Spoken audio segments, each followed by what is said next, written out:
The ink wasn't even dry on the divorce papers when Marcus Sterling flashed that winning smile. He thought he had pulled off the perfect crime, dumping the boring wife who supported him when he was nothing, to replace her with a younger model the second his company hit the Fortune 500. He walked out of that courtroom thinking Clara was worthless, leaving her with nothing but her late father's run-down shack. But Marcus forgot one crucial detail. Clara's father wasn't just a poor gardener. He was a man with a secret buried in a will that would turn Marcus's victory into a nightmare within 48 hours. Watch until the end, because the revenge in this story is the definition of poetic justice. The air conditioning in the conference room of Latham & Watkins in downtown Chicago was set to a freezing 65 degrees, but Clara felt like she was burning up. Across the mahogany table sat Marcus Sterling, the man she had loved for 12 years, the man she had worked 2 jobs to support while he built his tech empire, Sterlo Dynamics. He wasn't looking at her. He was checking his platinum Rolex, tapping his fingers impatiently against the polished wood. "Clara, we don't have all day," Marcus said, his voice smooth but laced with that new arrogance he had developed over the last 2 years. "My driver is waiting. Just sign the papers. It's exactly what we agreed on. You get the Honda, your personal items, and the emotional freedom you've been crying about." Clara's hand trembled as she held the Mont Blanc pen. Beside her, her lawyer, a court-appointed attorney named Sarah Jenkins, looked tired. "Mrs. Sterling, I still advise against this. You are entitled to a share of the company. You were there at the incorporation." Waving alimony entirely as, "I just want out, Sarah," Clara whispered, her voice cracking. "I just want him out of my life." Marcus let out a short, sharp laugh. "See? She's being sensible for once. Listen, Sarah, Clara knows she didn't contribute to the business. She made sandwiches. She didn't write code. She didn't close deals in Tokyo or London. She was a domestic comfort. And now our paths have diverged." He leaned forward, his expensive cologne, a scent Clara used to buy him for Christmas, now replaced by something musky and unfamiliar, wafting across the table. "Sign it, Clara. Don't make this ugly. You know you can't afford a prolonged legal battle. I'll bury you in paperwork until you're living in your car. Or, you signed this, walk away with your dignity, and go live in that rotting shack your father left you." The mention of her father, Henry Caldwell, stung worse than the divorce. Henry had died 3 weeks ago. A heart attack. He had been a quiet, simple man who loved gardening and old books. Marcus had refused to even pay for the funeral, claiming his assets were tied up in a merger, forcing Clara to drain her small savings account to bury him. "Don't speak about my father," Clara said, her voice gaining a sudden steeliness. "He was a gardener, Clara." "A hermit," Marcus scoffed, adjusting his silk tie. "He died with $40 in his bank account. The apple doesn't fall far from the tree. You're destined for mediocrity. I'm just accelerating the process." Clara looked at the papers. Dissolution of marriage, waiver of assets. She thought about the late nights she spent folding flyers for his first startup. She thought about the loan she took out in her name to buy his first server. She looked at his face, handsome, chiseled, and utterly devoid of humanity. She realized then that fighting him would require energy she didn't have. She was grieving. She was broken. She just wanted the noise to stop. She pressed the pen to the paper. Clara Caldwell. She dropped the Sterling immediately. "Done," she whispered. Marcus snatched the papers before the ink could dry. He handed them to his high-priced attorney, Arthur Pendleton, who smirked. "Excellent," Marcus said, standing up and buttoning his suit jacket. "The house keys, Clara." I have until the weekend to move out. according to the agreement," Clara stammered. "Actually," Arthur Pendleton interjected, sliding a secondary document forward. "Clause 4B states that upon signature, the marital residence is vacated immediately to prevent damage to property. You have 24 hours to retrieve personal effects. Security will be present." Clara felt the room spin. 24 hours? But where will I go? Marcus was already at the door, typing a text message on his phone, a smile playing on his lips that had nothing to do with business. "Go to your daddy's shack in the woods, Clara."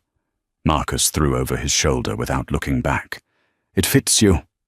And hey, try not to starve." He slammed the heavy glass door.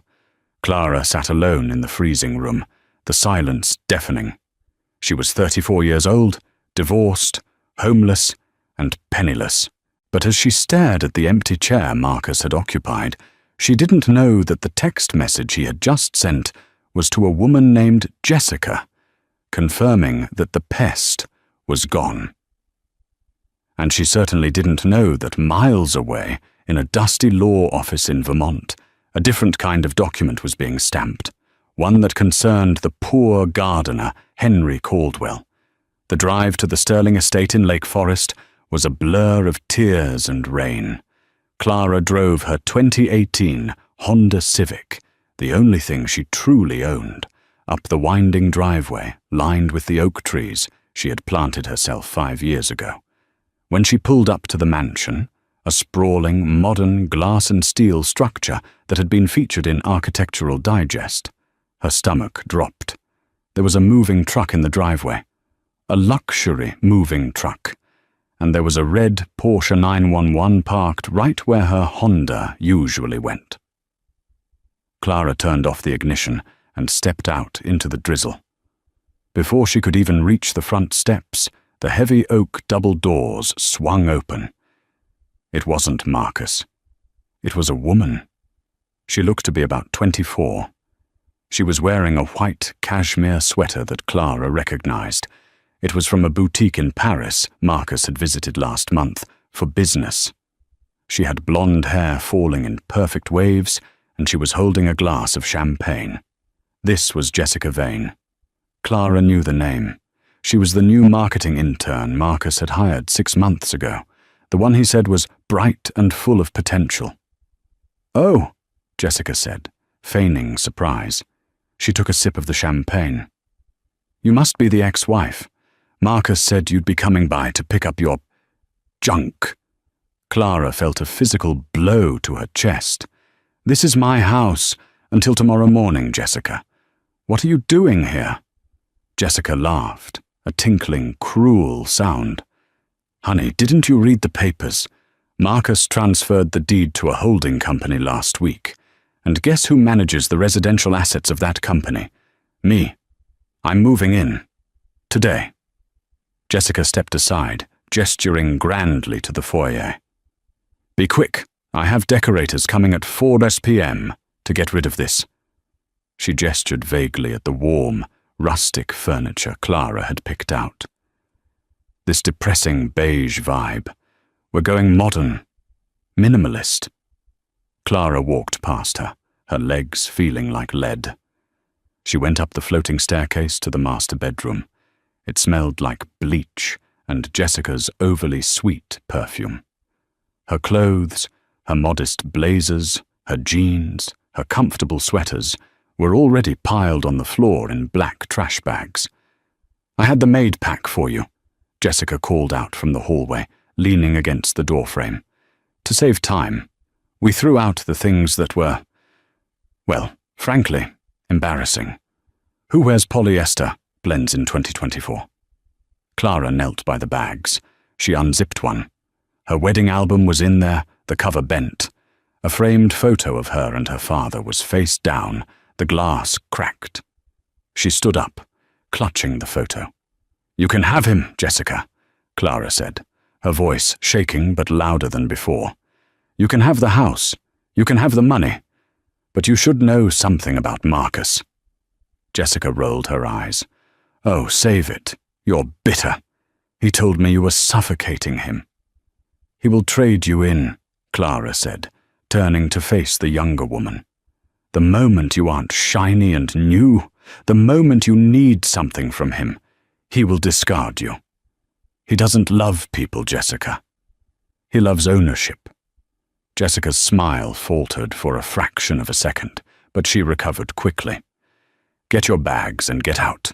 Marcus is coming home for a celebratory dinner tonight, and I don't want your sad energy ruining the Wagyu steaks.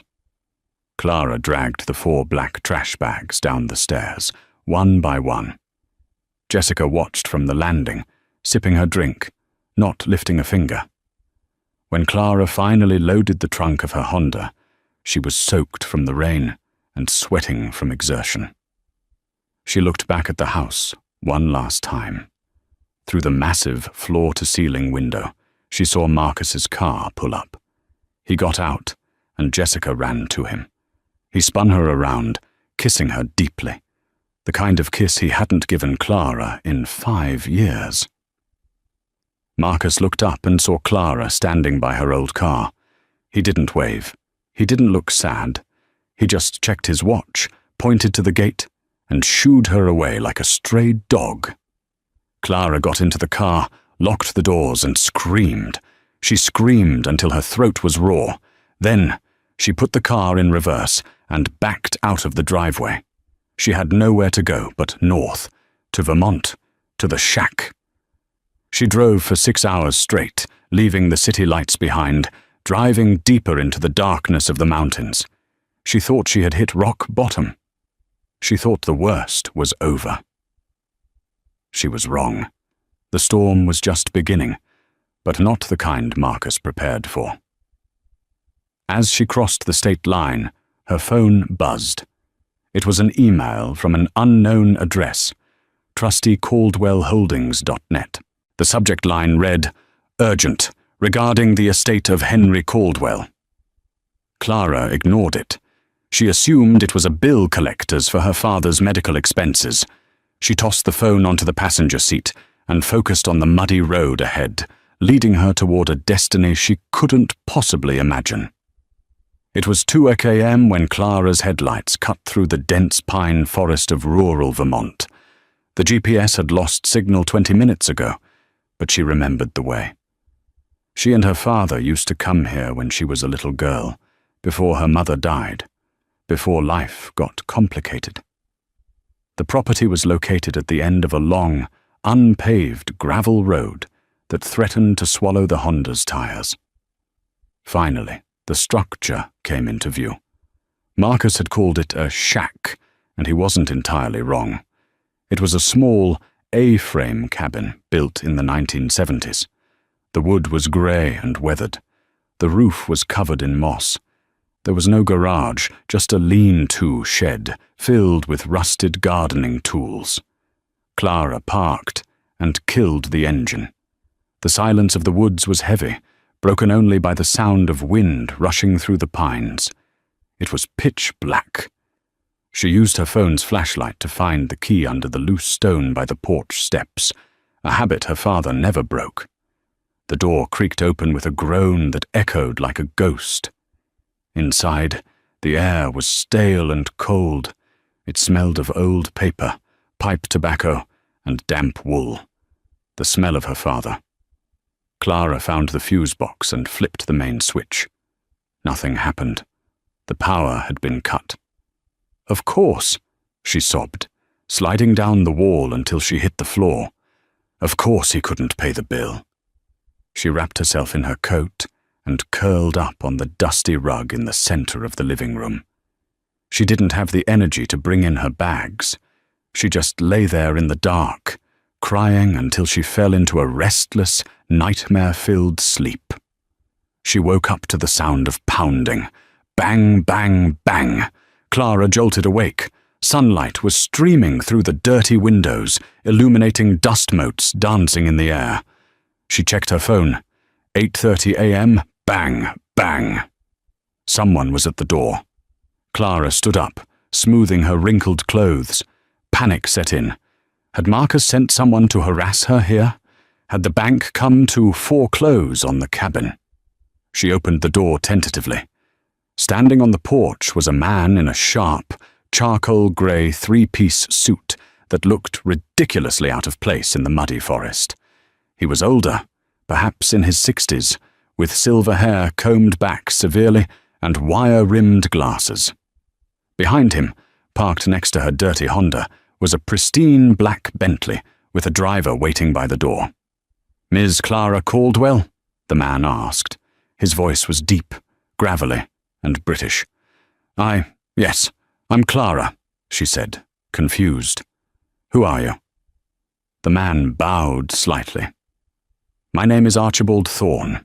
I am the senior executor for the firm Thorne, Sterling and Associates. No relation to your ex-husband, I assure you. I have been trying to reach you for 3 weeks." Clara rubbed her eyes. "I'm sorry, I've been going through a divorce. My father. He didn't have any money. If this is about unpaid bills, I don't have anything right now." Archibald Thorne smiled, but it wasn't a cruel smile like Marcus's. It was a smile of amusement, a smile that said he knew something the rest of the world didn't. "My dear Miss Caldwell," Thorne said, stepping past her into the dusty cabin without asking, looking around at the peeling wallpaper with a strange fondness. "I am not here to collect a debt. I am here to activate the protocol." "The protocol?" Clara asked, leaving the door open.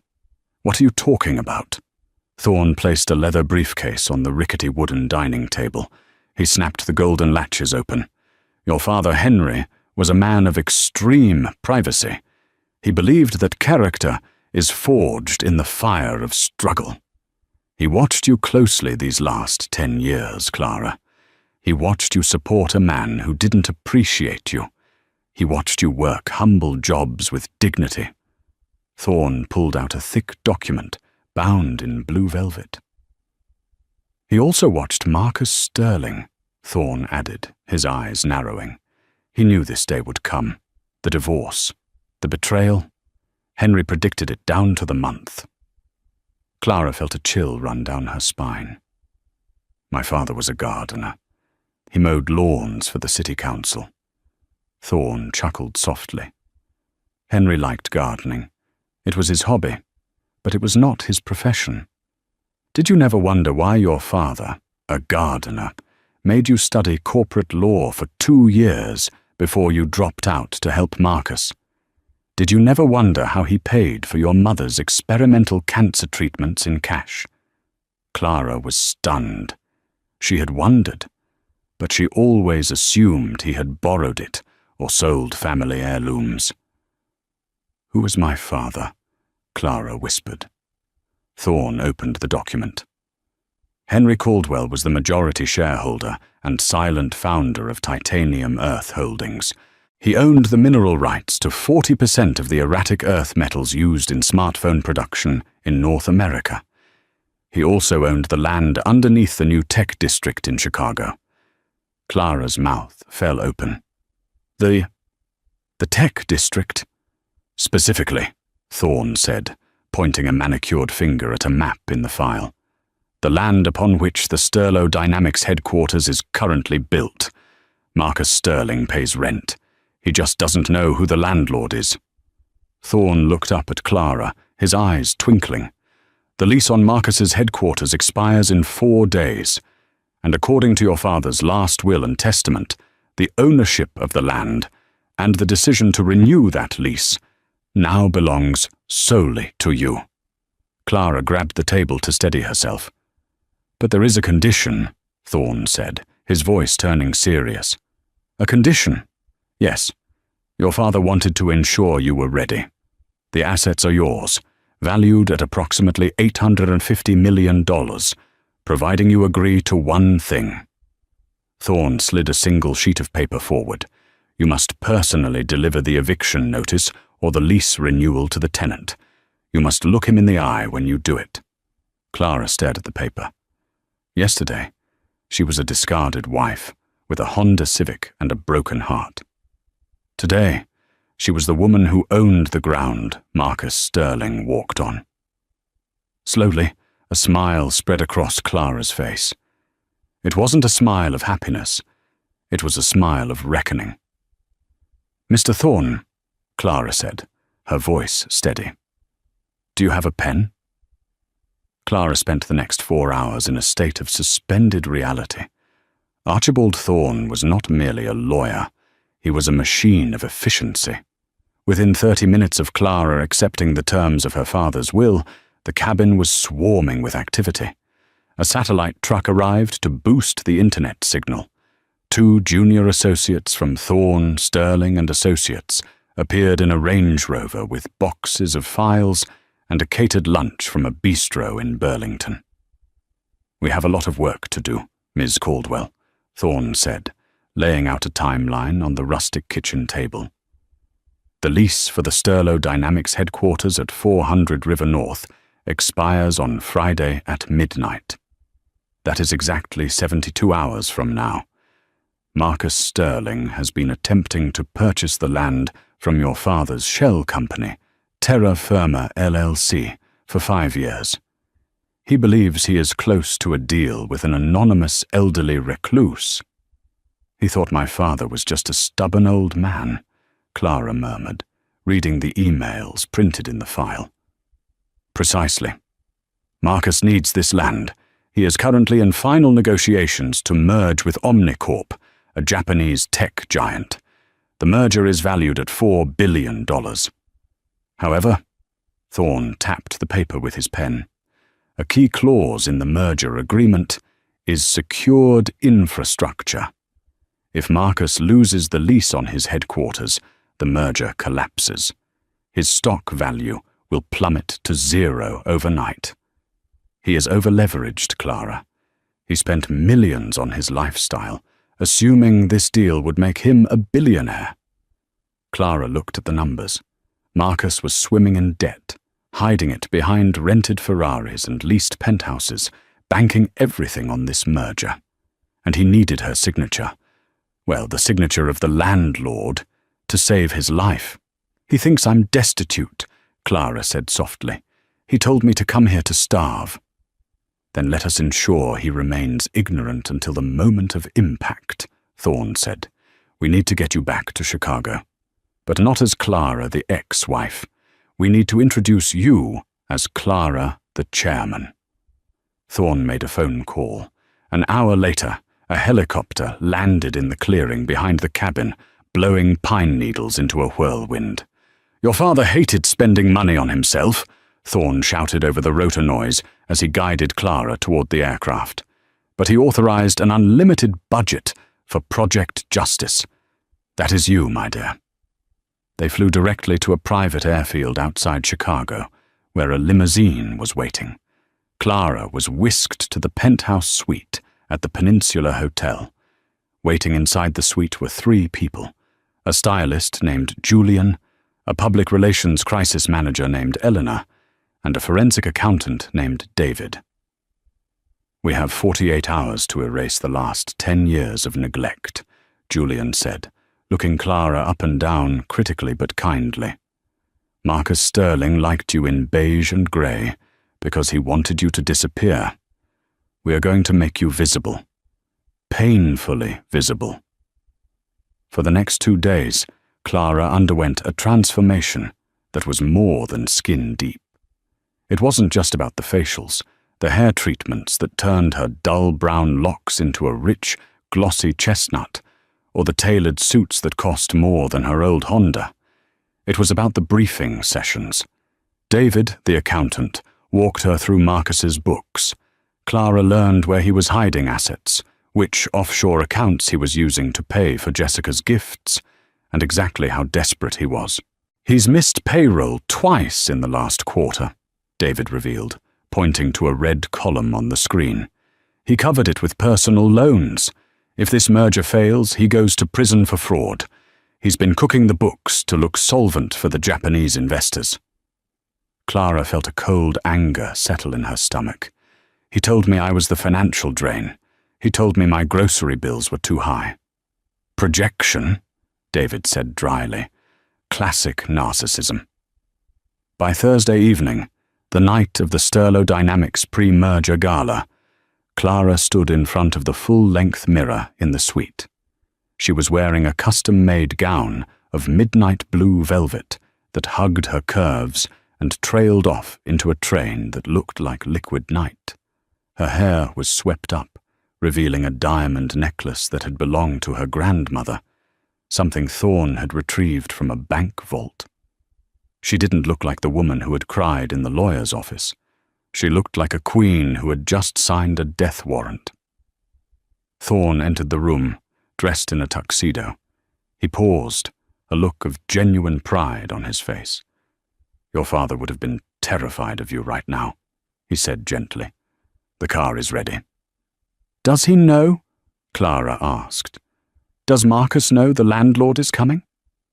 "He knows that the chairman of Terra Firma LLC has finally agreed to meet him at the gala to sign the lease renewal in person." Thorne smiled. "He is expecting a 90-year-old man in a wheelchair. He has prepared a bottle of vintage scotch and a box of cigars to butter him up."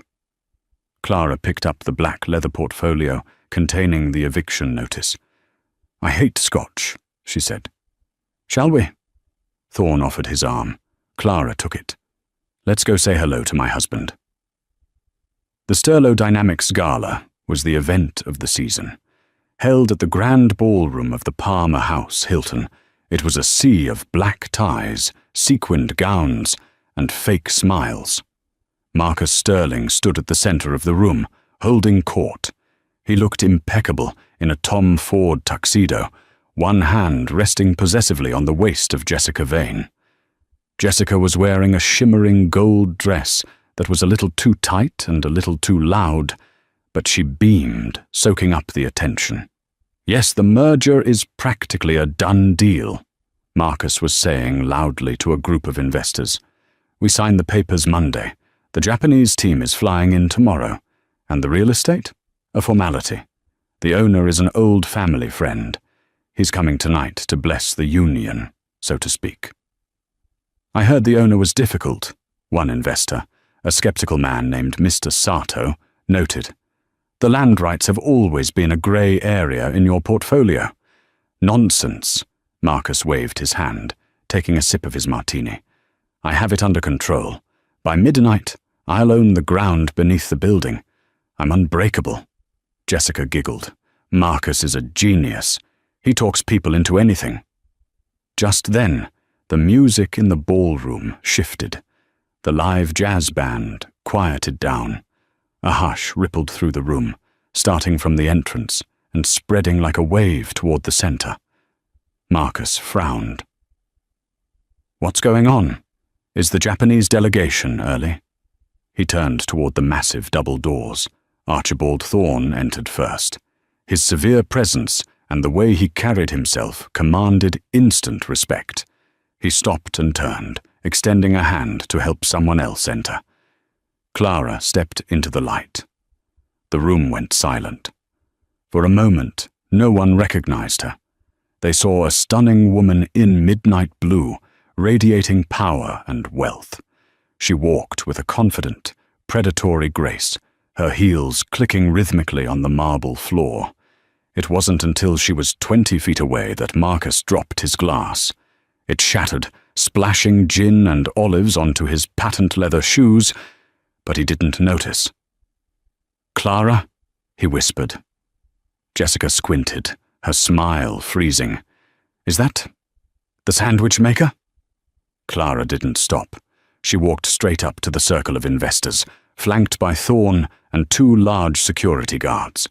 She looked at Marcus, then at Jessica, and finally addressed Mr. Sato, the Japanese investor.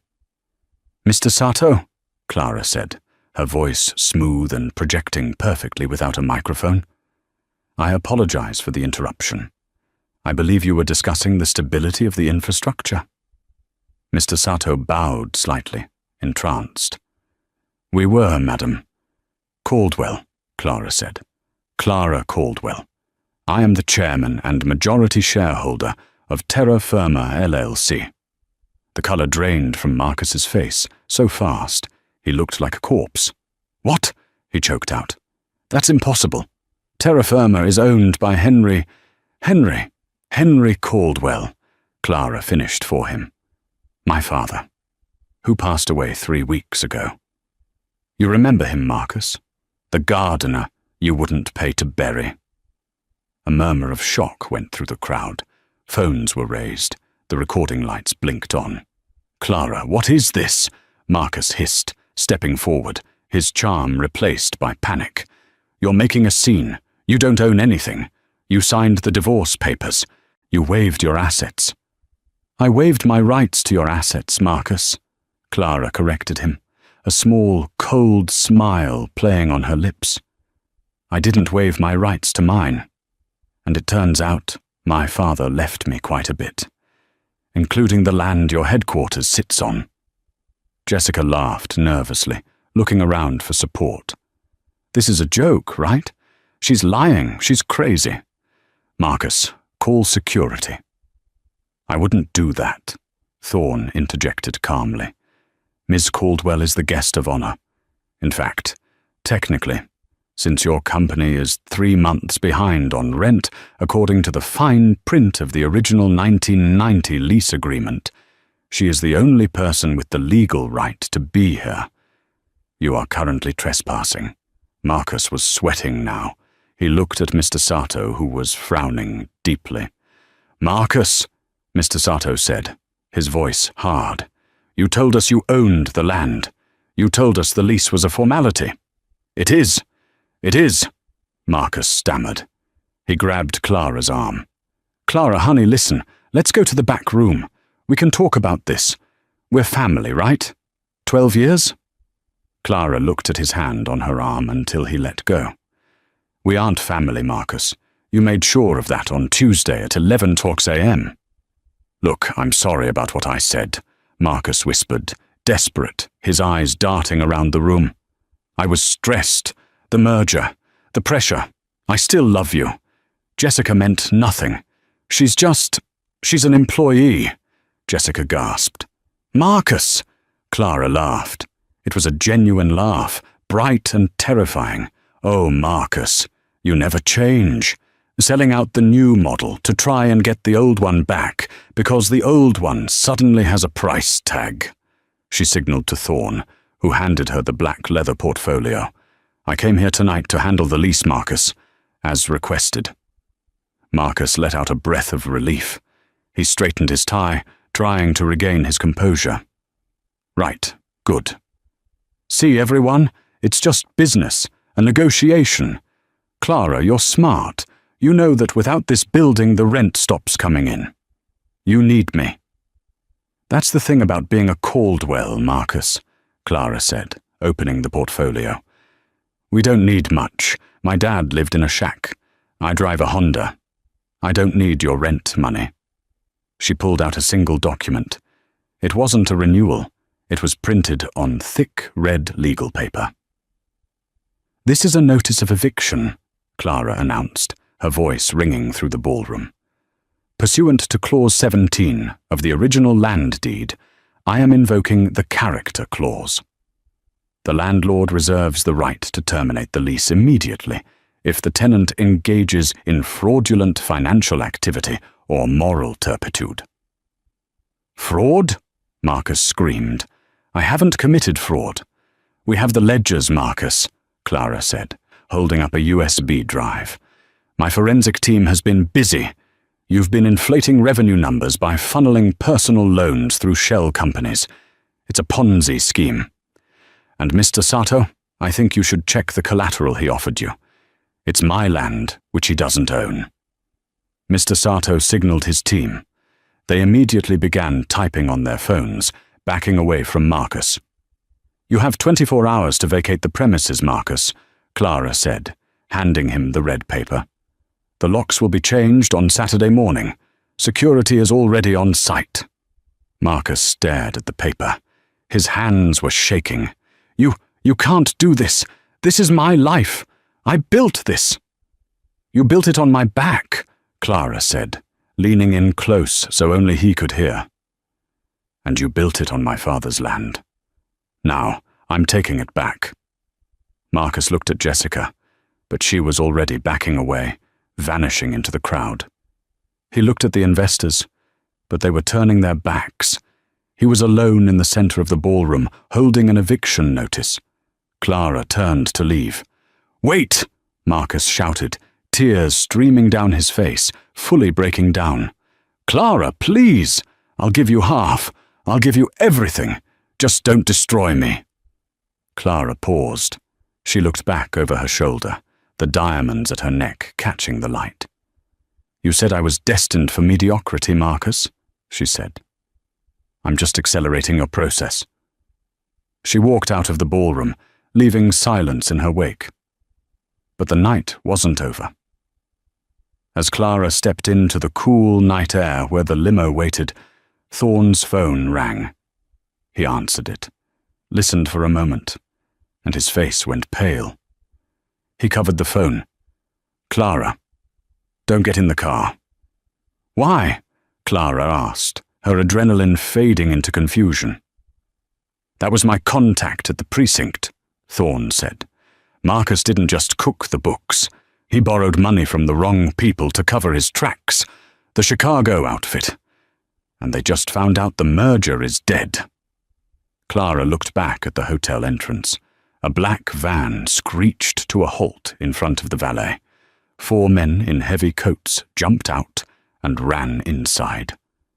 "He's going to get hurt," Clara whispered. "He made his bed," Thorne said. "No," Clara said, her eyes hardening. "He goes to prison. He doesn't get the easy way out.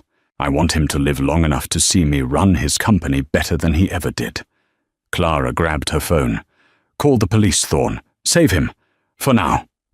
The chaos outside the Palmer house, Hilton, was a symphony of sirens. Clara stood behind the tinted glass of the limousine, watching the scene unfold like a dark movie. Thanks to Thorne's call, 6 Chicago PD cruisers had swarmed the entrance, just as the men in the black van were dragging a kicking and screaming Marcus toward their vehicle. The collectors scattered the moment the blue lights flashed, abandoning their prize. Marcus wasn't kidnapped, but he wasn't free either. Clara watched as officers handcuffed her ex-husband. He looked disheveled, his tuxedo torn at the shoulder, his face streaked with sweat and tears. He was shouting something about being a CEO, about having rights, but the officers were pushing him into the back of a squad car. He was being arrested for wire fraud, embezzlement, and securities fraud, charges that carried a combined sentence of 20 to 30 years. "He is safe from the mob," Thorne said quietly from the seat beside her. "In federal custody, the outfit can't touch him." "You saved his life, Clara." "I didn't do it for him," Clara replied, turning away from the window as the squad car sped away. "I did it because I want him to remember. Every day he sits in a cell, I want him to remember that he's alive because of the woman he called worthless." The next 3 weeks were a whirlwind that reshaped the Chicago tech landscape. With Marcus in jail and the fraud exposed, Sterlo Dynamics stock crashed. It went from trading at $140 a share to $2.30 in 48 hours. The merger with Omnicorp was dead. The employees were terrified. The board of directors was in a panic. They had no CEO. They had no money. And worst of all, they had no building. Their eviction date had passed, and Clara held the keys. On a rainy Tuesday morning, the board of directors of Sterlo Dynamics requested an emergency meeting with the landlord. They expected to meet at a law office. Instead, Clara made them come to the building they used to occupy, the one she had locked them out of. They sat in the dark boardroom. The power had been cut, just as the power had been cut at her father's shack. 12 wealthy men and women sat in their expensive suits, shivering slightly in the unheated room. When Clara entered, she was flanked by Archibald Thorne and a team of auditors. She didn't sit down. She paced at the head of the table. "Ladies and gentlemen," Clara began, her voice echoing in the cold room. "You are trespassing, but I'm willing to listen. Mrs. Sterling, Ms. Caldwell," the chairman of the board, a nervous man named Mr. Henderson, stammered. "We are facing bankruptcy. If we don't get access to the servers in the basement, the company dies. Thousands of jobs will be lost. We are begging you to renew the lease." "The lease is non-negotiable," Clara said sharply. "I don't rent to criminals. And under your watch, Marcus turned this company into a criminal enterprise." "We didn't know," a board member protested. "It was your job to know," Clara snapped. "But I care about the engineers. I care about the receptionists. I care about the people who actually work, unlike you." She signaled Thorne, who slid a thick stack of binders onto the table. "I am proposing a solution," Clara said. "I will not renew the lease for Sterlo Dynamics. However, my holding company, Terra Firma, is willing to acquire the assets of your failed company. We will buy the servers, the intellectual property, and the contracts." "Acquire us?" Henderson scoffed. "For how much? The valuation was $4 billion last week." "That was last week," Clara said coldly. "Today you have $400 million in debt and no headquarters. I am offering to buy the company for $1. $1? The room erupted in outrage. "Plus," Clara raised her voice, silencing them, "I will assume the debt. I will pay the back wages of every employee you haven't paid in 2 months, and I will keep the staff. But the board?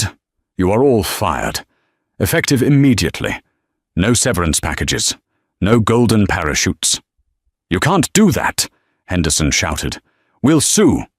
"Sue who?" Thorne stepped in, his voice like gravel. "The company is insolvent. You can accept the $1 and walk away without liability, or you can face the shareholder lawsuits that are coming next week on your own. Ms. Caldwell is offering you a lifeboat. I suggest you take it." The room fell silent. They looked at the shivering board members. They looked at the red ink on the ledgers. One by one they signed. As they filed out of the room, defeated, Clara walked to the window. She looked down at the city. She had done it. She hadn't just taken the house. She had taken the kingdom. "What about Jessica?" Clara asked, without turning around. "Miss Vane," Thorne said with a dry chuckle. She attempted to sell her story to a tabloid, The Secret Life of the Billionaire's Mistress. Unfortunately, since she signed a non-disclosure agreement when Marcus hired her, our legal team blocked the publication. She was last seen moving back in with her parents in Ohio. She is currently managing a spray tan salon. Clara nodded. "Good. Let her fade away." "And the company?" Thorne asked. "What shall we call it? Sterlo Dynamics is a tainted name." Clara thought about her father. She thought about the hours he spent in the garden, nurturing things that took time to grow, things that were real and lasting. "Call it Roots," Clara said. "Roots technology. Because we're going to build this the right way, from the ground up." 6 months had passed since the night of the gala. The Chicago winter had melted away, replaced by a tentative blossoming spring. The Metropolitan Correctional Center was a gray, towering monolith in the center of the city, a stark contrast to the glass and steel skyscrapers that surrounded it. Inside, the air was recycled and smelled faintly of industrial antiseptic and floor wax. It was a place where time didn't flow. It dripped. Clara sat in the private visiting booth on the 12th floor. She was no longer the woman who wore oversized sweaters to hide herself, nor was she the avenging angel in the midnight blue gown. Today, she wore a tailored cream-colored suit, simple gold earrings, and her hair loose. She looked like a woman who was comfortable in her own skin. She checked her watch, a simple Cartier tank watch she had bought for herself. It was 2:00 p.m. The heavy steel door on the other side of the reinforced glass buzzed loudly. A guard stepped in, followed by a man shuffling in shackled feet. It took Clara a moment to truly recognize him. Marcus Sterling had always been a man of vanity. He spent thousands on facials, hair plugs, and personal trainers, but the man sitting down on the metal stool opposite her looked 20 years older. His skin was sallow and grey, deprived of sunlight. His once thick hair was thinning rapidly, revealing a scalp pale from lack of exposure. The orange jumpsuit hung off his frame, suggesting he had lost at least 30 pounds. He didn't look up at first. He kept his eyes on the scratched metal counter. "Hello, Marcus," Clara said softly. Her voice was carried through the electronic grate at the bottom of the glass. Marcus flinched. He slowly raised his head. His eyes, usually bright with calculation and arrogance, were dull and bloodshot. When he saw her, a flicker of something, shame perhaps or regret, crossed his face. "You actually came," he rasped. His voice was rough, unused. "I thought my lawyer was lying." "He said you wouldn't stop filing requests," Clara said, clasping her hands on the table. "He said you were becoming disruptive." "I just needed to know," Marcus whispered, leaning forward as much as the chain connected to the table would allow. "I needed to know if it was real. In here, you lose track of what's real." "It's real, Marcus." "The company?" he asked, a desperate hunger in his eyes. Does it still exist?" Clara nodded. "It does. But it's not Sterlo Dynamics anymore. It's Roots Technology." Marcus winced at the name. "Roots?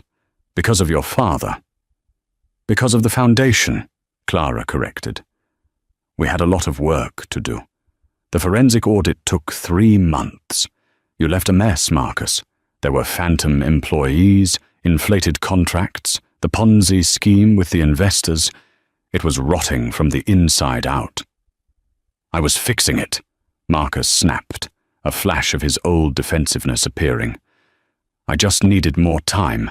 The merger would have covered the holes." "The merger was a bandage on a gunshot wound," Clara said calmly. "We stripped it down. We sold the private jet. We sold the corporate apartments in London and Tokyo. We liquidated the fleet of luxury cars." Marcus looked pained. "My Porsche?" "Sold. The proceeds went to the employee pension fund you raided," Clara said. "We're profitable now, Marcus. Actually profitable. Not just on paper. Forbes ran a piece on us last week. They called it the turnaround of the decade." Marcus slumped back. "And you? Are you the CEO?"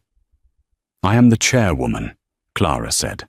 "I hired a CEO, a woman named Elena, who used to run operations for Google. She knows how to manage people, not just manipulate them. I focus on the vision and the philanthropy." Silence stretched between them. The buzz of the fluorescent lights seemed deafening. "What about Jessica?" Marcus asked, his voice barely a whisper. Does she ask about me?" Clara sighed. She had expected this. "Marcus, Jessica didn't even stay for your arraignment. The moment the handcuffs went on, she called an Uber." "She loved me," Marcus insisted weakly. "She loved the lifestyle," Clara said. "We found out she tried to sell a tell-all book about your private life to a tabloid. Our lawyers blocked it. She's back in Ohio now, living with her parents. She's working at a tanning salon." Marcus closed his eyes. A single tear leaked out, tracking through the grime on his cheek. The reality of his isolation was finally hitting him. The friends, the lovers, the sycophants. They were all gone. "I have nothing," he whispered. "I'm looking at 15 years, Clara. Maybe 20. I'll be an old man when I get out. If I get out." "You have time," Clara said. "Time to think. That's more than you gave my father when you refused to help him." Marcus looked at her, his expression crumbling. "I'm sorry. I know words don't mean anything now. But I am. I was so afraid of being poor, Clara. I was so afraid of being like my parents that I became a monster. And now, I'm worse than poor. I'm a number." He looked at her through the glass, his hand pressing against it. "Why are you here, Clara? To laugh? To show me the suit? To tell me you won?" Clara reached into her leather bag. She pulled out a folded piece of paper, old, yellowed parchment. "I found this in my father's safety deposit box," she said. "It was wrapped around the deed to the land." She unfolded it and held it up to the glass so he could read the shaky handwriting of Henry Caldwell. "To my daughter. Justice is a hammer, and sometimes it must be swung. But do not let the hammer become your hand. A life lived in anger is a cage just as small as a prison cell. Win the war, my love, but then put down the sword. Plant a garden." Clara folded the letter back up. "I didn't come here to gloat, Marcus," she said softly. "I came here to let you go." "Let me go." "I've been carrying you around for 12 years, Clara said. "First as the husband I tried to please, then as the tyrant I feared, and finally as the enemy I wanted to destroy. But if I keep hating you, if I keep enjoying your misery, then I'm still trapped in this marriage. I'm still defined by you." She stood up, smoothing her skirt. "I forgive you, Marcus." Marcus stared at her, stunned. "You? After everything?" "I forgive you," she repeated. "Not for you. For me. Because I have a company to run. I have a life to live. And I can't do that if I'm dragging your ghost around with me." "Clara, wait!" Marcus pleaded, panic rising in his voice as he realized she was leaving. "Please just stay a few more minutes. I'm so lonely." "I deposited $5,000 into your commissary account," Clara said, ignoring his plea. "Buy some books, read. Learn something real. Goodbye, Marcus." She turned and walked toward the heavy steel door. "Clara!" Marcus shouted, his voice cracking. "Clara!" The guard stepped forward, placing a hand on Marcus's shoulder to restrain him. Clara didn't look back. The buzzer sounded, the door clicked open, and she stepped out of the visiting room. The transition was jarring. She walked from the dim, oppressive gray of the prison into the blinding afternoon sun of downtown Chicago. The air smelled of exhaust and hot pavement, but to Clara it smelled like oxygen. Archibald Thorne was waiting by the curb, leaning against the polished black Bentley. He was reading the Wall Street Journal, but he folded it neatly as he saw her approach. He studied her face carefully. "Did you get what you needed?" Thorne asked. Clara took a deep breath, filling her lungs. She looked up at the sky, watching a cloud drift past the sun. She felt lighter, as if a physical weight had been lifted from her shoulders. "Yes," Clara said. "It's done." "He begged?" "He did." "And you?" "I walked away." Clara smiled. "He's the past, Archibald. Roots is the future." Thorne opened the rear door for her. "I took the liberty of ordering some new equipment for the weekend. The hydrangeas at the Vermont cabin need pruning. And I believe the forecast calls for rain." Clara laughed, a genuine free sound that startled a few pedestrians. "Perfect," she said, sliding into the car. "I love the rain. It makes everything grow."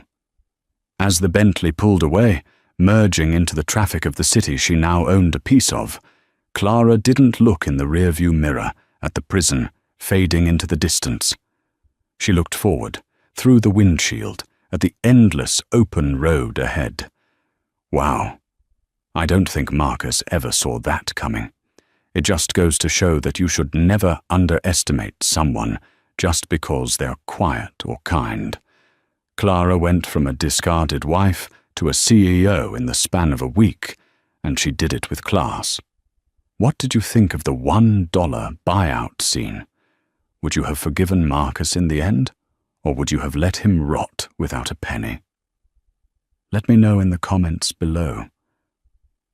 If you enjoyed this story of ultimate revenge and redemption, please hit that like button. It really helps the channel. And don't forget to subscribe and ring the bell so you never miss a new story. Thanks for watching, and see you in the next video. The air in the boardroom of Shaw, Weinberg and Associates was thick enough to be bottled and sold as a luxury poison. Seated at the head of a polished mahogany table, Preston Davenport, tech mogul and heir apparent, adjusted his $5,000 tie, a smug grin plastered on his face. Beside him, a woman named Kenzie Monroe, dripping in diamonds that were certainly not family heirlooms, ran a possessive hand up his arm. Across from them sat Preston's sister Catherine, her expression a mask of strained politeness. This wasn't just a meeting, it was the final act of a lifelong power play, the reading of their father's will. But no one in that room, especially not Preston, could possibly anticipate the meticulously planned grenade their deceased patriarch had left behind. A grenade the calm, unassuming lawyer was just about to roll across the table. The 36th floor of the Omni Tower offered a panoramic view of the city, a sprawling kingdom of glass and steel that Walter Davenport had helped build, and which his son Preston now looked upon as his birthright. Preston felt the familiar thrum of power in his veins. At 42, he was the CEO of Davenport Innovations, a company he'd steered into the stratosphere of aggressive tech acquisitions. He was handsome, ruthless, and utterly convinced of his own manifest destiny. His father, Walter, had been old school, a man of handshakes, integrity, and quiet strength. He'd passed away 2 weeks ago, and while Preston had performed the role of grieving son with convincing solemnity, his mind was already allocating the vast resources of the Davenport estate. "Are we sure Garrett is coming? Some of us have companies to run," Preston announced to the room, his voice echoing slightly in the opulent space. He squeezed Kenzie's hand, a public display for his sister's benefit. Kenzie Monroe was 26, a former Instagram model who now curated a lifestyle brand. She was stunning in a severe modern way, her white blazer sharp enough to cut glass.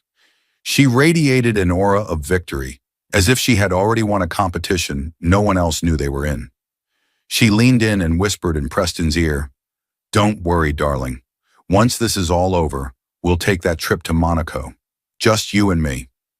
Her eyes flickered towards Catherine, a tiny triumphant smirk playing on her lips. Catherine Davenport Price, Preston's older sister by 3 years, sat perfectly still. She was the opposite of Kenzie's sharp edges. She was soft-spoken, dressed in a conservative navy blue dress, her only jewelry the simple wedding band on her finger and her mother's pearl earrings. Her husband, Robert, a placid university professor, sat beside her, looking deeply uncomfortable. Catherine had always known who her brother was. She'd seen his casual cruelty, his transactional relationships, and his bottomless ego. Seeing him with Kenzie, this vapid caricature of a partner, at their father's will reading was a profound insult. She knew her father, a man who valued substance over style, would have despised everything Kenzie represented. The heavy oak door opened and Mr. Garrett Shaw entered. He was in his late 60s, with a neat silver hair and the kind of calm, discerning eyes that missed nothing. He had been Walter Davenport's personal lawyer and confidant for over 40 years. He carried a single, thick, leather-bound portfolio. "Preston, Catherine, my apologies for the delay," he said, his voice a smooth baritone that commanded immediate respect. He nodded politely towards Robert and then let his gaze rest on Kenzie for a fraction of a second longer than necessary. There was no judgment in his eyes, merely observation. "Garrett, good to see you," Preston said, standing to shake his hand with practiced charm. "This is Kenzie Monroe, my fiancée." The word fiancé hung in the air. Catherine's back stiffened. Since when? Preston had been divorced for 5 years, a messy affair that their father had loathed, and in that time, he'd paraded a rotating cast of women like Kenzie through his life. Announcing an engagement now, here was a calculated move, a power play. Mr. Shaw's expression didn't flicker. "Ms. Monroe," he acknowledged simply, before taking his seat at the head of the table. He opened the portfolio, the crisp sound of paper turning the only noise in the room. "Let's begin," Mr. Shaw stated. "As you know, I am the executor of your father's last will and testament. Walter was very specific in his instructions, and it is my duty to see them carried out to the letter." He looked over the rim of his spectacles, first at Catherine, then at Preston. "And I do mean to the letter." Preston leaned back, draping his arm over Kenzie's chair. "Of course, Garrett. Dad was nothing if not thorough. Let's get on with it." He was already picturing the new wing on his Hamptons estate, the vintage Ferrari he'd had his eye on. The future was bright, shiny, and expensive. He had no idea he was standing on a precipice, and the man he saw only as a dusty old lawyer was about to give him a firm, decisive push. Mr. Shaw cleared his throat and began to read. The initial sections of the will were straightforward, almost mundane, a deliberate calm before the storm Walter had so carefully orchestrated. "I, Walter Jonathan Davenport, being of sound mind and body, do hereby declare this to be my last will and testament, revoking all prior wills and codicils." He detailed a series of bequests, a generous donation to the city's Historical Preservation Society, a scholarship fund for underprivileged engineering students at his alma mater, and substantial bonuses for his longtime household staff. Maria, the housekeeper who had been with the family for 30 years, was to receive a pension that would ensure she lived in comfort for the rest of her life. Mr. Henderson, the gardener who had taught a young Catherine how to tend roses, was given lifetime tenancy of his cottage on the estate grounds. Catherine smiled softly. These were the marks of the father she knew and loved, a man who recognized loyalty and quietly rewarded it. Preston, however, was visibly bored. He tapped an expensive pen on the table, a rhythmic, impatient sound that grated on Catherine's nerves. Kenzie was scrolling through her phone under the table, likely checking the engagement on her latest post. "Now," Mr. Shaw said, his tone shifting slightly, "we come to the disposition of the primary assets of the Davenport estate, including all properties, liquid assets, and controlling shares in Davenport Innovations." Preston sat up straight. The tapping ceased. This was the main event. Kenzie put her phone away, her attention now fully on the lawyer. Mr. Shaw continued. "Walter took great care in drafting this section. He wanted to preface it with a personal note, which he instructed me to read verbatim." He paused, looking directly at Preston and Catherine. He writes, "My children, my greatest hope was to leave behind more than just wealth. I hope to leave a legacy of integrity, a name synonymous with honor. Money can build a house, but only character can build a home. It is a lesson I fear I did not always successfully impart. Wealth without a moral compass is not a blessing, but a curse, a weight that will inevitably drag you and everyone you touch into the abyss. It is with this principle in mind that I have structured my final bequests. I do this not to punish, but to protect the family name and the company I dedicated my life to building." An uneasy silence fell over the room. The words were a clear indictment, and though they were addressed to both his children, the barb was clearly aimed at Preston. Preston's jaw tightened, a muscle flexing in his cheek. He felt Kenzie's hand on his thigh, a small, reassuring squeeze that did little to quell the irritation bubbling inside him. His father was still lecturing him from beyond the grave. "Charming," Preston muttered under his breath, just loud enough for Catherine to hear. She shot him a warning glare. Mr. Shaw, pretending not to have heard, turned the page. "We will first address the matter of the Davenport family home in Greenwich and the summer property in Nantucket," he announced. "These properties, along with their contents, are to be left to my daughter, Catherine Davenport Price, and her husband, Robert Price, in their entirety." Catherine gasped. Robert looked at her, his eyes wide with surprise. The Greenwich estate was where they had grown up. It held every memory of her mother, of Christmases and birthdays, of her father teaching her to ride a bike on the long, winding driveway. She had assumed it would be split, or, more likely, that Preston would demand it be sold. "What?" Preston interjected, his voice sharp. "The entire estate? That property alone is worth $50 million. That's hardly an even split, Garrett." "Patience, Preston," Mr. Shaw said calmly. "Your father was methodical. As for the remainder of the estate, valued at approximately $900 million, including the controlling interest in Davenport Innovations, Walter has stipulated the following. The air crackled with anticipation. This was the real prize. The company, the dynasty. Mr. Shaw looked up from the document, his eyes locking onto Preston's. The remainder of the estate is to be divided equally between my two children, Preston Davenport and Catherine Davenport Price. Preston's relief was palpable. 50-50. He could live with that. He would buy Catherine out of her shares of the company within a year. She had no interest in running it anyway. He flashed a triumphant smile at Kenzie. They were set. 900 million split two ways. 450 million. He was already spending it in his head. However, Mr. Shaw added, and the single word sliced through Preston's euphoria like a razor, there is a condition, a binding, non-negotiable stipulation that applies to any beneficiary of the primary inheritance. He paused, letting the weight of his words settle. A condition your father referred to as the legacy clause. Preston's smile faltered, replaced by a look of wary suspicion. A condition? What kind of condition? He asked, his tone laced with impatience. He hated complications, and his father had been a master of them. Mr. Shaw adjusted his glasses and read directly from the will, his voice steady and clear. The legacy clause. It is my firm and unwavering decree that any beneficiary of the primary estate, as outlined above, must be in a stable, legally recognized marital union at the time of this will's execution. This union must be one founded on the principles of fidelity, honor, and mutual respect, the bedrock upon which I built my own life and this family. It is my belief that a person incapable of maintaining such a bond is incapable of responsibly stewarding the legacy I leave behind. The room fell silent. Catherine looked at her husband, Robert, a gentle smile touching her lips. They had been happily married for 12 years. For her, the condition was a mere formality, a beautiful affirmation of the life she had chosen. She felt a wave of love for her father, who had always admired the quiet strength of her marriage.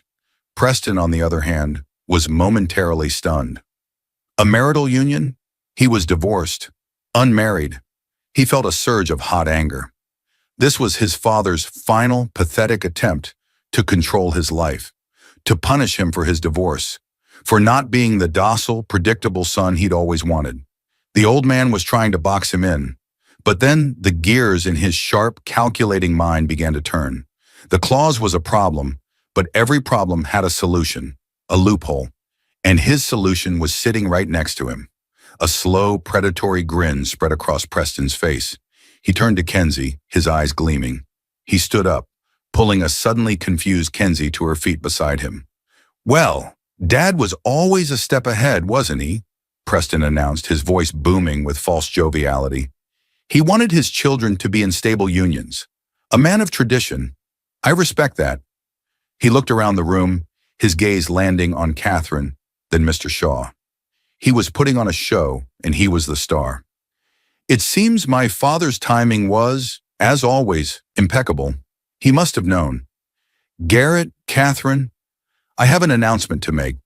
Kenzie and I were waiting for the right moment, after a respectable period of mourning, of course. But this seems fated. He took Kenzie's left hand in his grip firm.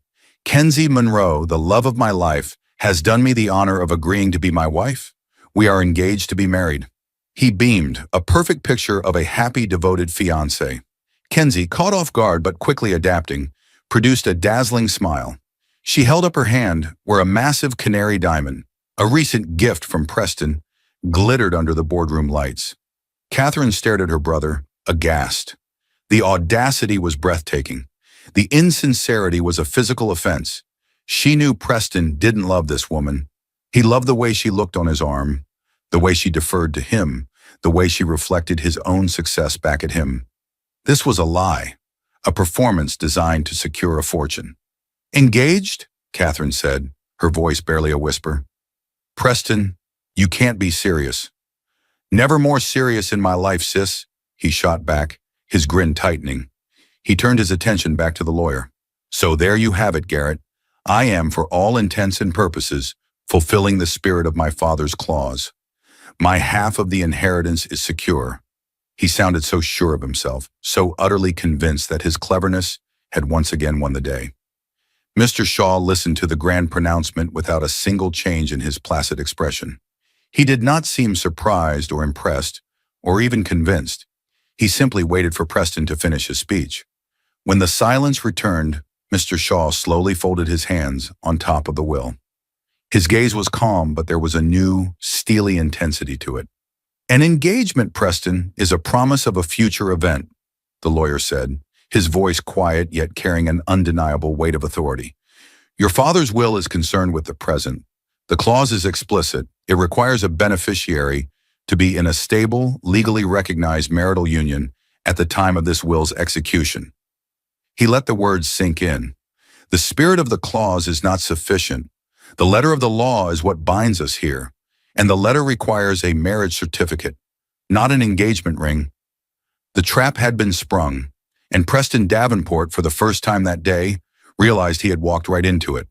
The smug confidence on Preston's face evaporated, replaced by a flash of raw fury.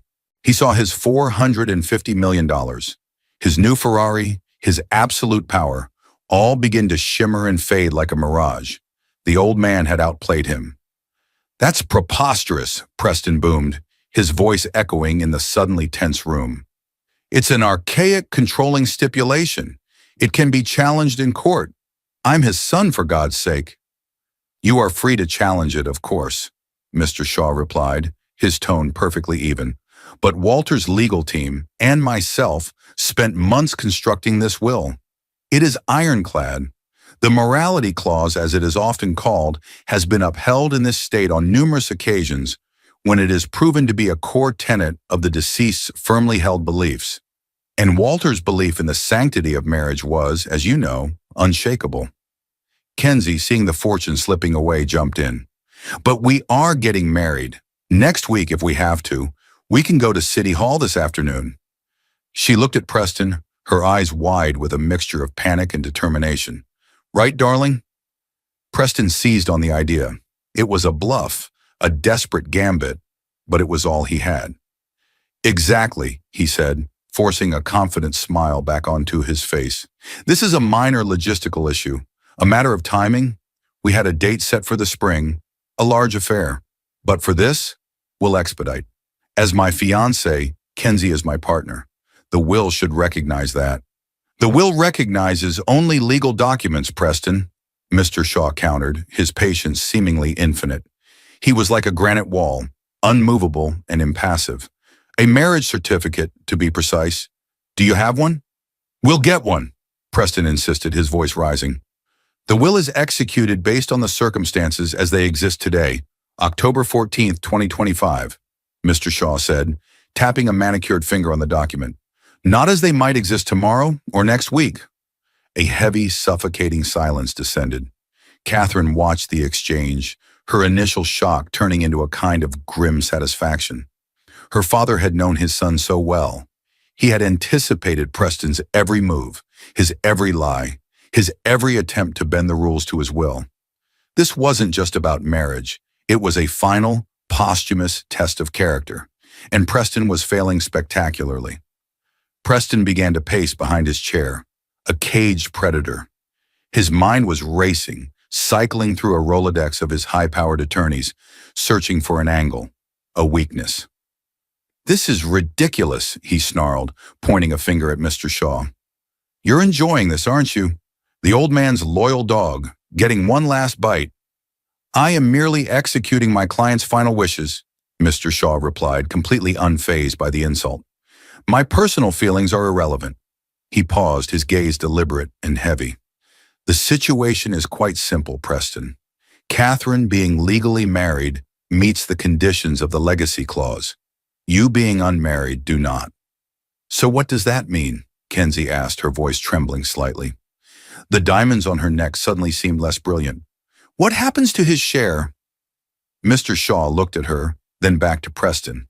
According to the contingency provisions in the will, if a primary beneficiary fails to meet the conditions of the legacy clause, their share of the estate is to be dissolved and redistributed. Preston stopped pacing. Redistributed? To whom? To Catherine, the idea of his sister getting the entire fortune was infuriating, but it was better than the alternative. "No," said Mr. Shaw, "not to Catherine." He took a slow, deliberate breath, like a judge about to deliver a final, unappealable verdict. The atmosphere in the room grew cold, charged with a sense of impending doom. "Preston," the lawyer said, his voice dropping to a low, serious tenor, "there is another reason this discussion about your potential marriage to Ms. Monroe is entirely moot. There is a far more significant and legally binding impediment." Preston stared at him, confused. "What are you talking about? What impediment?" Mr. Shaw leaned forward slightly, his calm demeanor finally cracking to reveal a sliver of the righteous fire beneath. His eyes, which had been passive and observant, were now sharp and piercing. "The impediment," he said slowly and clearly, "is that you cannot legally marry Ms. Monroe, or anyone else for that matter, because, Preston, you are already married." The words hung in the air, electric and impossible. For a moment, no one moved. No one breathed. The frantic ticking of an ornate grandfather clock in the corner of the room sounded like a drumbeat counting down to an execution. Kenzie was the first to react. A short, sharp laugh escaped her lips, a sound of pure disbelief. "What? That's insane. Married? Don't be ridiculous. He's been divorced for 5 years. She looked at Preston for confirmation, her smile faltering as she saw the color drain from his face. Preston stood frozen, his skin turning a sickly, ashen gray. His mouth opened, but no words came out. His mind, usually so quick and agile, was a maelstrom of denial and panic. It couldn't be. It was impossible. No one knew. No one. "Married?" Catherine echoed, her voice filled with confusion. "To whom? We all went through the divorce with Charlotte. It was finalized years ago." Mr. Shaw reached into his leather portfolio. His movements were precise, unhurried. He pulled out a slim manila folder. From it, he produced a single official document, its crisp letterhead and embossed seal catching the light. "I am not referring to his marriage to Charlotte Spencer," Mr. Shaw stated, his voice ringing with absolute authority. He slid the document across the polished mahogany table. It stopped directly in front of Preston. "I am referring to your legal, current, and undissolved marriage to a Ms. Leora Donovan." The name struck Preston like a physical blow. He staggered back a step, his hand gripping the back of his chair for support. It was a name he had buried, a secret he had locked away in the deepest, darkest vault of his life. Kenzie snatched the paper from the table. Her perfectly manicured hands trembled as she read it. It was a certified copy of a marriage certificate. The names were clear: Preston Alistair Davenport and Leora Sophia Donovan. The location: a small, obscure county clerk's office in Delaware. The date was 8 years ago, 2 years before his public, messy divorce from his first wife, Charlotte. "What is this?" Kenzie whispered, her voice cracking. Her face was a mask of horror and betrayal. She held the paper out to Preston, her hands shaking violently. "Preston, what the hell is this? Who is Leora Donovan?" Preston couldn't answer. He was trapped. The secret he had so carefully guarded, the lie that formed the very foundation of his curated public life, had just been detonated in the center of this room. His carefully constructed world was collapsing in on him. "This is a forgery," he finally choked out, the words sounding weak and desperate even to his own ears. "This is a lie. My father, he must have had this fake to ruin me." "I assure you it is no forgery," Mr. Shaw said calmly. He gestured to the seal on the document. "It is a legally certified copy, requested by our firm last month. Your marriage to Ms. Donovan is a matter of public record. However deeply you chose to bury it, it is valid, and it has never been legally dissolved." Catherine stared at her brother, a new kind of understanding dawning in her eyes. The secret trips, the unexplained financial withdrawals, the impenetrable wall he had built around certain aspects of his past. It all started to click into place with sickening clarity. "Preston, you were married to someone else while you were still married to Charlotte? You committed bigamy?" "No," Mr. Shaw clarified. "The timeline is more insidious than that. The marriage to Ms. Donovan on this certificate is dated 8 years ago. His divorce from Charlotte was finalized 5 years ago. This means for 3 years, he was legally married to 2 women at once. However, our investigations suggest the marriage to Charlotte had irretrievably broken down long before, and this secret union was the true cause. Kenzie crumpled into her chair, the marriage certificate fluttering from her hand onto the floor. The diamonds around her neck felt like a collar. She wasn't his fiancée. She was his mistress. Worse, she was the fool he was parading around while he had a wife hidden away somewhere. The public humiliation washed over her in a suffocating wave. All her smugness, her triumphant glances at Catherine, had been a pathetic joke. She had been the punchline all along. "Who?" Kenzie demanded, her voice rising to a shrill cry. "Who is she, Preston? Tell me." Preston's eyes darted around the room, looking for an escape that didn't exist. He looked at his sister's disgusted face, at Kenzie's betrayed tears, and at the unwavering judgmental gaze of Garrett Shaw. The walls were closing in. The game was over. "You have no idea what you're talking about," he stammered, but the fight had gone out of him. He was exposed, his carefully crafted persona stripped away to reveal the fraud underneath. "Oh, I think I do," Mr. Shaw countered, his voice cold as ice. "Because your father, Preston, was a far more observant man than you ever gave him credit for. He had his suspicions for years, and 6 months before he passed, he hired a private investigator to find the truth. And the truth, as it turns out, is far darker than a simple, secret marriage." Mr. Shaw reached back into his portfolio. This time he pulled out a much thicker file, bound with a rubber band.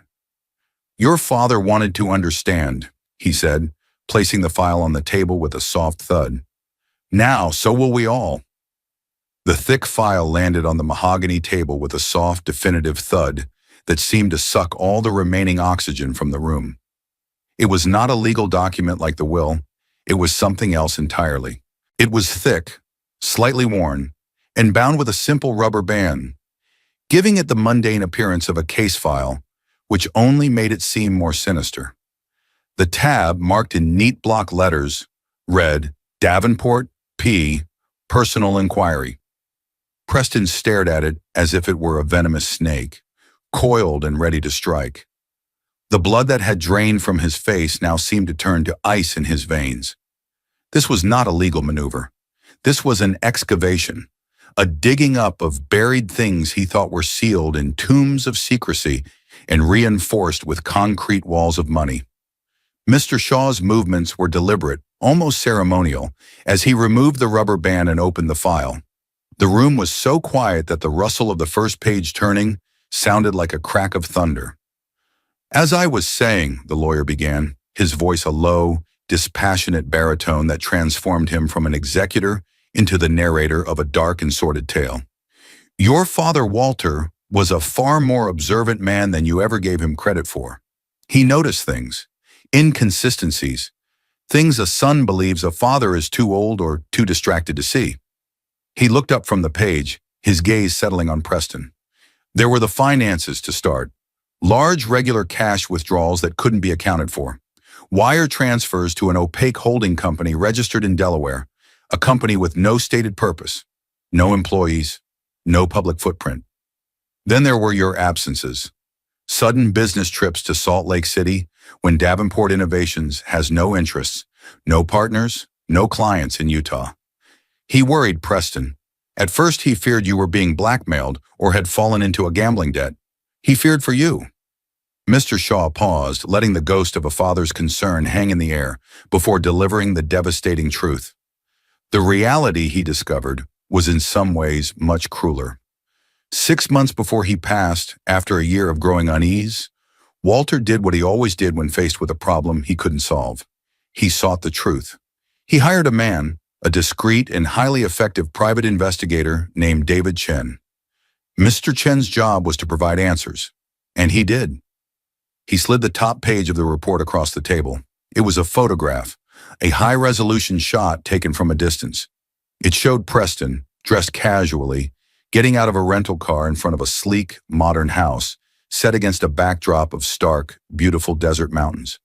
He was carrying a bag of groceries. Mr. Chen began by tracing the holding company, which led him to this property in a remote corner of Utah. And that is where he discovered the reason for all the secrecy. He discovered Leora Donovan. Mr. Shaw then began to read from the typed summary of the report, his voice steady and clear, each word a hammer blow against the foundation of Preston's life. Leora Sophia Donovan, he began, is a computer scientist. Not just a computer scientist, but a generational talent, a prodigy in software architecture and advanced algorithmic design.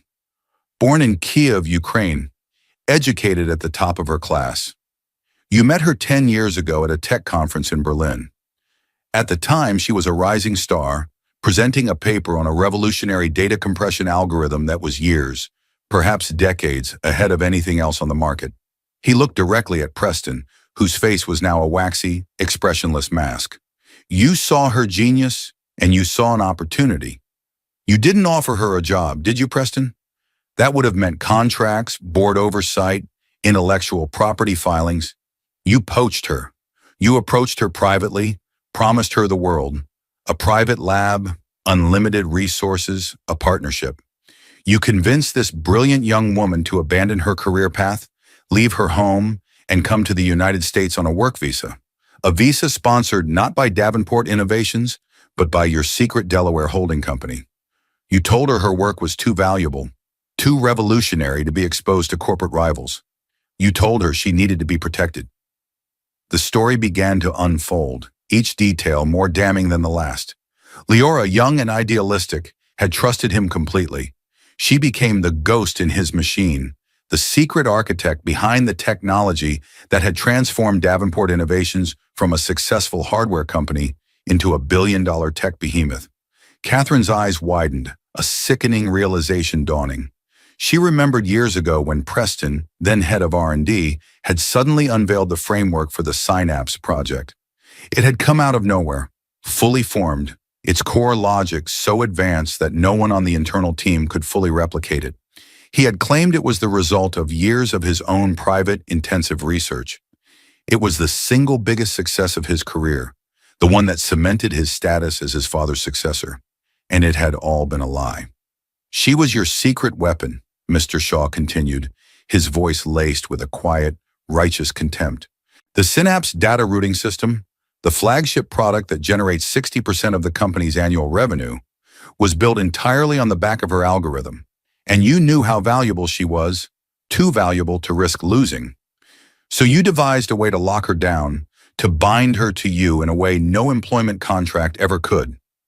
You married her 8 years ago in that obscure clerk's office, telling her it was the only way to truly form a partnership, to protect her from the corporate world.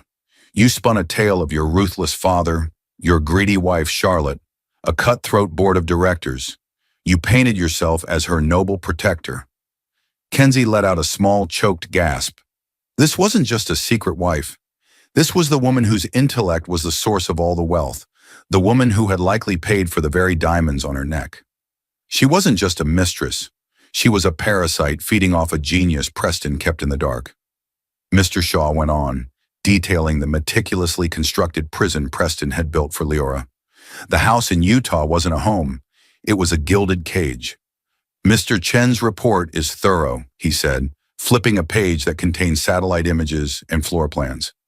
He details her isolation. She has no social circle. Her contact with the outside world is almost entirely digital and routed through a server you control.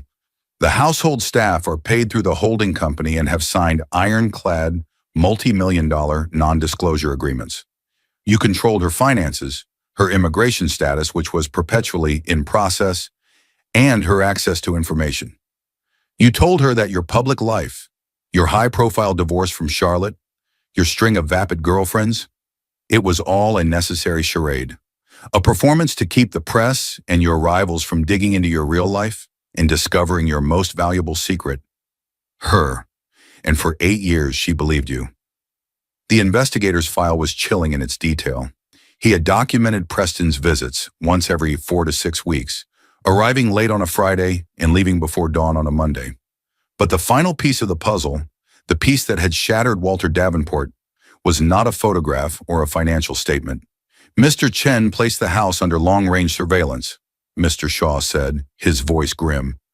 And 3 months ago, he captured a conversation you had with Leora in the garden. Your father listened to this recording. He had me listen to it. I believe, the lawyer said, his professional composure cracking for just a moment to reveal a flash of human sorrow. It was the thing that broke his heart. He slid a small digital audio recorder across the polished table. He wanted you to hear it too. Mr. Shaw pressed play. The audio was startlingly clear, the sound of crickets chirping in the background. Then a woman's voice, soft and melodic, with a distinct Eastern European accent tinged with a deep, aching weariness. Leora, audio. Preston, it has been 8 years. You said when the company was safe, when you were CEO, we could finally be together. You are CEO now. I am tired of hiding. I want to meet your sister. I want to go to a museum. I want a life. A pause, then Preston's voice, a tone he had never used in this room. It was intimate, placating, dripping with the smooth poison of practiced manipulation. Preston, audio. My love, my Leora, you know how complicated things are. The board is still unstable. My father is watching my every move. Just a little longer. We are so close. Your work is too important. Don't you see? Everything I do out there, it's for us. To protect us. Leora, audio. But you were photographed with that model, Kenzie. The papers say you are serious. Kenzie flinched as if she had been struck. Her name, spoken by this ghost of a woman 1,000 miles away, was a profound violation. Preston, audio. Kenzie, she's a distraction, a beautiful, empty-headed fool I use to keep the press from digging into my real life. My real life is here, with you. You know that. She means nothing. You are everything. The recording clicked off. The silence that followed was absolute. Kenzie stared at the silent recorder, her face a canvas of pure, unadulterated fury and humiliation. Empty-headed fool. She means nothing. The lie wasn't just that he was married. The lie was everything. Her entire relationship, the future she had so smugly envisioned, was nothing more than a strategic tool used to manage his real wife. She had been a human shield, and she hadn't even known it. Mr. Shaw carefully placed the recorder back into the file and closed the cover. The investigation was over. The verdict was in. Walter heard that, he said, his voice now cold as a winter grave. And he finally understood the full scope of your deception. It was never about protecting Leora. It was about controlling his most valuable asset. He created this will in the weeks that followed. He knew you would bring Ms. Monroe here today. He knew you would lie about your engagement. He knew you would try to cheat your way into a fortune you didn't deserve. This entire meeting was a stage, Preston, one designed by your father for one singular, heartbreaking purpose: to finally show everyone, including you, exactly who you are. The click of the audio recorder shutting off was deafening. It left a vacuum in the boardroom, a void that was immediately filled by the wreckage of Preston's life. The air, once thick with entitlement, was now choked with the toxic dust of exposed lies. The ticking of the grandfather clock in the corner no longer sounded like a measure of wealth, but like a countdown to oblivion. Kenzie was the first to move, but it was not the fluid, confident motion of the woman who had walked in. She rose from her chair with a stiff, jerky motion, as if her body was being forced to reanimate after a fatal shock. Her face, a canvas that had been painted with smug satisfaction just minutes before, was now a twisted mask of raw humiliation. The words from the recording, "a beautiful, empty-headed fool," echoed in the space, replaying in her eyes for everyone to see. She stared at Preston, but she wasn't seeing the powerful tech mogul, her ticket to a life of unimaginable luxury. She was seeing a stranger, a puppeteer, who had not only pulled her strings, but had mocked her for dancing. A choked, guttural sound escaped her throat, a cross between a laugh and a sob. "An empty-headed fool," she whispered, the words tasting like acid. "Is that what I am, Preston? Was I a fool for believing your lies? Or was I just a convenient piece of scenery for your pathetic double life?" He couldn't meet her gaze. His eyes darted toward the window, the floor, anywhere but at the inferno of fury he had ignited. "Kenzie, listen!" he started, his voice a weak rasp. "No!" she snapped, her voice cracking like a whip. You don't get to speak. I have listened enough. I listened to your promises. I listened to your plans for our future. All the while you were visiting your real wife, the brilliant woman you caged like an animal, the woman whose genius paid for this suit on your back, and this rock you put on my finger as a prop. Her movements became sharp, precise. With a look of sublime contempt, she pulled the massive canary diamond ring from her finger. It was a spectacular jewel, a beacon of wealth that had been her ultimate trophy. Now, it was a shackle. She held it up between her thumb and forefinger, the light catching its facets, a miniature sun of pure deception. You are a monster, she hissed, her voice low and trembling, with a rage that was terrifying in its intensity. You didn't just cheat on me. You made my entire existence a lie. You made me the other woman to a woman you were simultaneously holding prisoner. There aren't words for what you are. For a moment it looked as though she might hurl the ring at his head. Instead, she did something far more devastating. She turned to the polished table, to the half-full glass of imported water that sat beside her, and with a gesture of final, utter dismissal, she dropped the ring into it. There was no dramatic splash, only a quiet, final plink. The magnificent diamond sank to the bottom, its fire and brilliance immediately distorted by the water, becoming a dull, pathetic glimmer, a perfect metaphor for their relationship. Consider our engagement, our entire pathetic relationship over, she spat. Her eyes, now cold and hard as stone, flickered to Mr. Shaw. Will this, all of this, become public? The question was not one of curiosity, but of survival. The terror of a socialite facing a scandal of this magnitude was palpable in her voice. A will of this nature, once executed, becomes a matter of public record, Mr. Shaw replied, his tone neutral but the implications clear. The details will inevitably emerge. That was all Kenzie needed to hear. The blood drained from her face, replaced by a steely resolve. She would have to get ahead of this. Call her publicist. Craft a narrative. Become the victim, not the fool. Without another word, she snatched her Chanel purse from the table and stormed toward the door, her heels clicking in angry, defiant staccato on the marble floor. The heavy oak door slammed shut behind her, the sound echoing like a final, unappealable judgment. The silence that descended now was different. It was intimate, familial, and somehow far more damning. Preston, stripped of his mistress and his bravado, looked utterly adrift.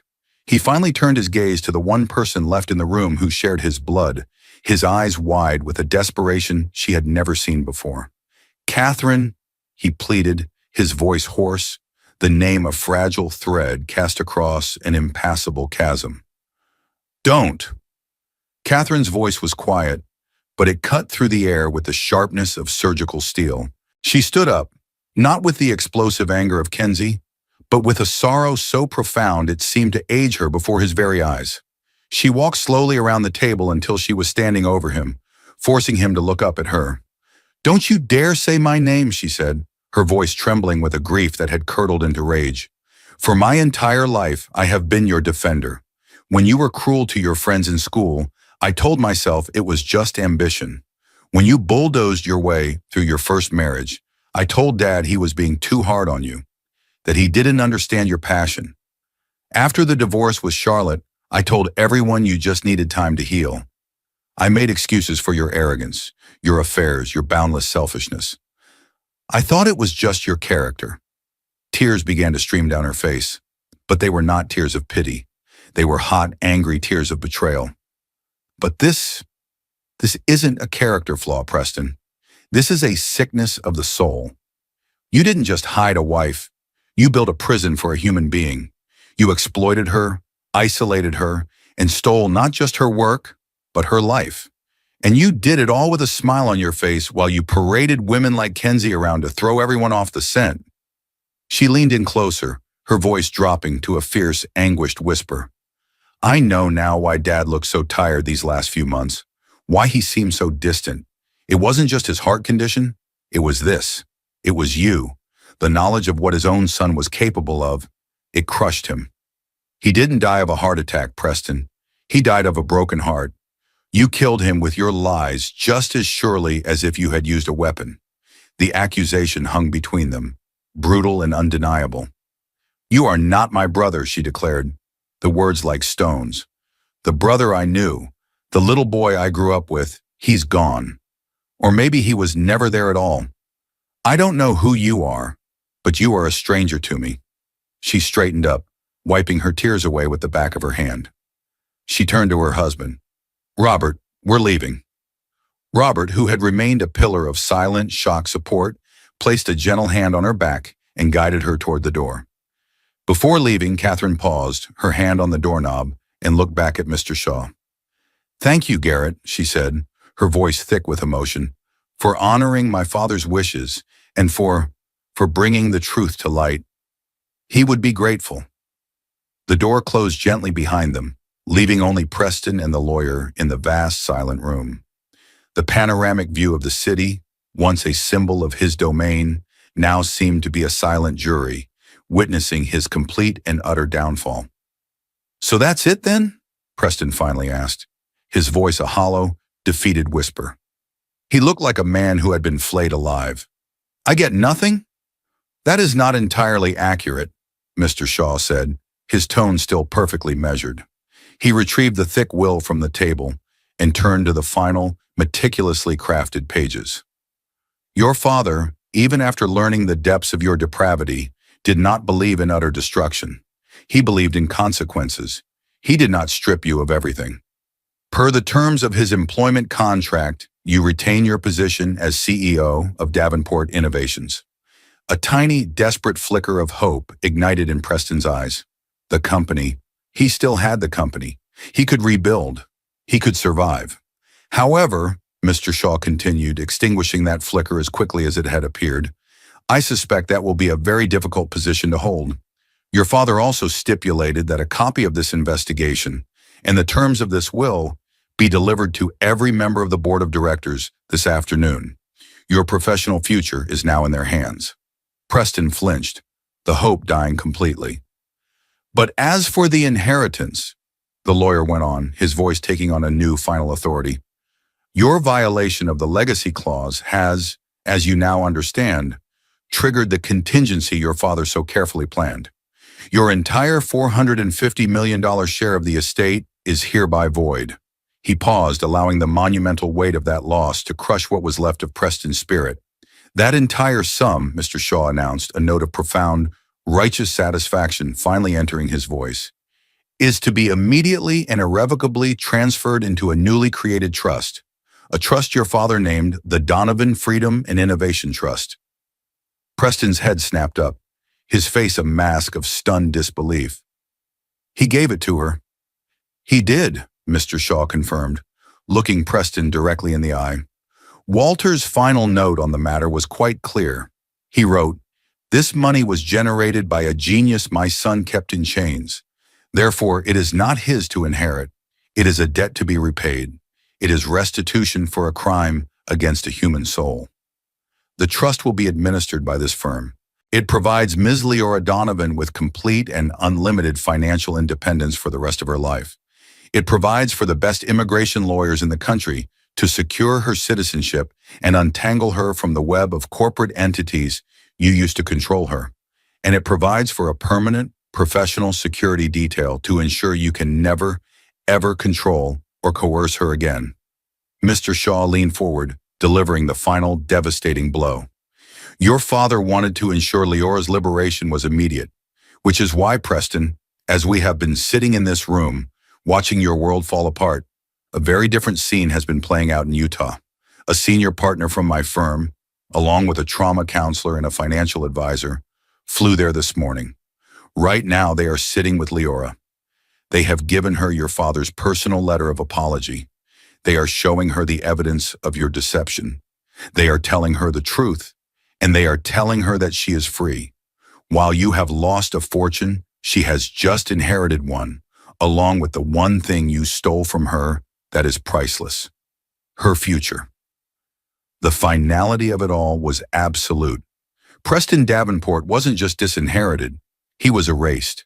His father's legacy, his wealth, his power, It had all been meticulously redirected to the very person he had wronged so grievously. Walter Davenport's final act was not one of simple punishment. It was a masterpiece of restorative justice. He had empowered his son's victim on a scale Preston could never have imagined. Preston sat alone in the silent, opulent boardroom, a billionaire on paper, but a bankrupt man in every way that mattered. He was haunted now by the name of the woman he had tried to keep a secret, a name that, thanks to his father's final, brilliant act of checkmate, would now be etched into the Davenport legacy forever, eclipsing his own in a blaze of righteous triumph. In the end, Preston Davenport's empire of deceit came crashing down, not from a hostile takeover or a market crash, but from the quiet, posthumous wisdom of a father who valued integrity over inheritance. While Preston was left to face the public scandal and the shambles of his personal and professional life, a brilliant woman named Leora Donovan, once a ghost in the machine, was finally given the keys to her own future. She was not only financially secure beyond her wildest dreams, but she was free to claim her work, her identity, and her life. It's a powerful reminder that the truth, no matter how deeply buried, has a way of finding the light. And sometimes the most satisfying justice is not about revenge, but about restoration. What do you think? Was this the ultimate karma, or should Preston have faced even harsher consequences? Let us know your thoughts in the comments below. If this story of secrets, lies, and ultimate justice resonated with you, please hit that like button, share it with someone who loves a good story of payback, and be sure to subscribe to our channel for more real-life dramas that will leave you breathless. Your support helps us continue to bring these incredible tales to light.